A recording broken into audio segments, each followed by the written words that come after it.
I cheated and she smiled, saying I need a real man. That night the bar was dimly lit, smelling of smoke and alcohol. 6 of us sat at the table, half drunk, half laughing. She wore my hoodie, the one she always borrowed. She looked completely at ease. The air was thick with sweat and cheap perfume. The bar lights flickered like they were watching a show. She cleared her throat and everyone froze. I looked up at her, waiting for her to speak. Her eyes had a performative glint. I cheated, and the corners of her mouth lifted slightly. Laughter came from the other side of the table. It was my so-called friends. They weren't shocked, they were mocking. Ben raised his glass, saying, "Here's to the brave truth." Maya leaned on his shoulder, giggling softly. Chris just shook his head silently, eyes darting away. I sat there listening to their laughter, watching them agree with each other. In that moment I felt like an outsider in my own life. I didn't yell, I didn't throw my glass. I just looked at her, making her slightly uncomfortable. Her smile started to stiffen. I smiled lightly, tossed my keys in the air, and caught them. Said, "All right then, it's settled." Then I got up and turned to leave. The moment the door closed, their laughter grew even louder. I walked in the cold wind, my hands still shaking. The night felt like a wall. I walked slowly under the streetlights. That was the last time I saw them laughing together. Neon signs reflected on the wet pavement. That night I didn't sleep, staring at the ceiling. Her laugh, her words, the line, "A real man." Those words cut into my mind like a knife. In the morning my phone was silent except for a group message. Chris sent, "Don't be mad, bro. Hope we can all be mature." I smiled, deleted all conversations. Closed my social accounts, cleared all photos. Leaving only a picture of myself in the mirror. I stared at that face thinking, this is the joke they see. I started moving forward, not for her, but for myself. I reached out to my college professor, the one who said I had potential. He said opportunities are around the corner, will you take them? I nodded, agreed, and started night classes in cybersecurity. Every day up at 5 for a run, 7 for study, 8 to work. Body sore, mind sharp. I took every small job, fixing computers, systems, writing proposals, field work. I refused nothing. At night I went home and wrote code, the keyboard clicking until midnight. Room lit only by the screen and the smell of coffee. They drank, I worked. They posted photos, I studied tutorials. I didn't post a single thing. I built a wall in silence. Every brick laid with my own effort. On weekends I went to the library reading project materials. Light hit the pages, I wrote down every detail. Late nights I ran through streets, sorting my thoughts. She didn't contact me, she was with that bar guy. They posted sweet photos, captions saying love always wins. I glanced once and swiped without emotion. 3 months later I got a new contract. Small business system maintenance, 1 month earning what I used to make in 6. I started my own company, rented a 10-square-foot office.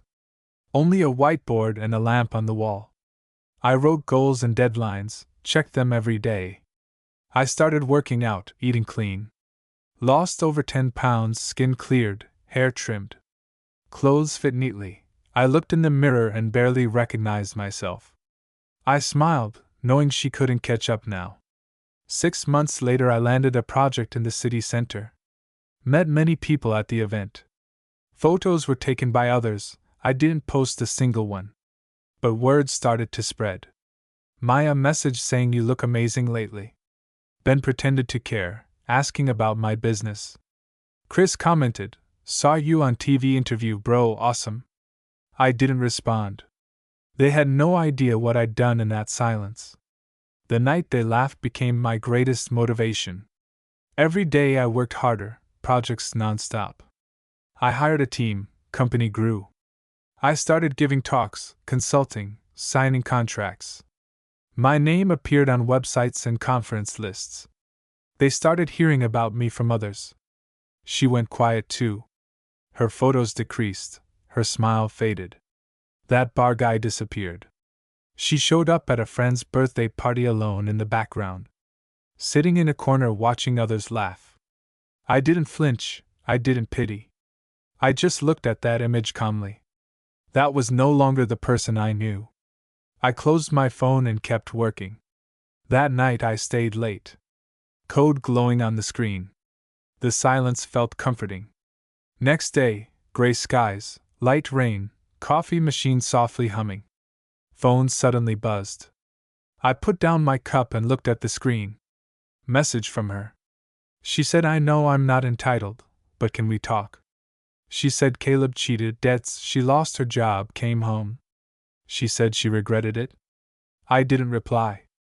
I looked at those texts with zero emotion. They laughed at me back then, now they cried. I felt no pity, that was self-inflicted. Late night she sent another message. Said I thought I wanted excitement but got lies.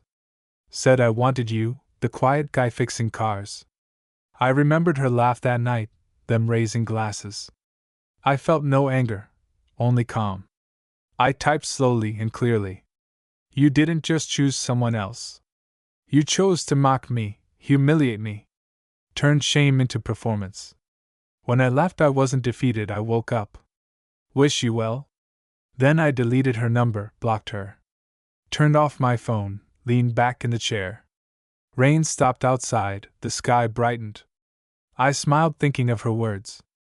I need a real man. Yes, now I am. Next day a colleague handed me a magazine. Cover featured my company interview column. Title read, The Quiet Creator. I glanced and put it on my desk. Computer pinged a new contract email.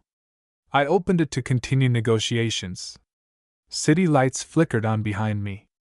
At that moment I understood revenge isn't destruction. It's showing them the world they missed. She sent her final text. I saw, please forgive me. I didn't open it, swiped away. True victory is no longer needing answers.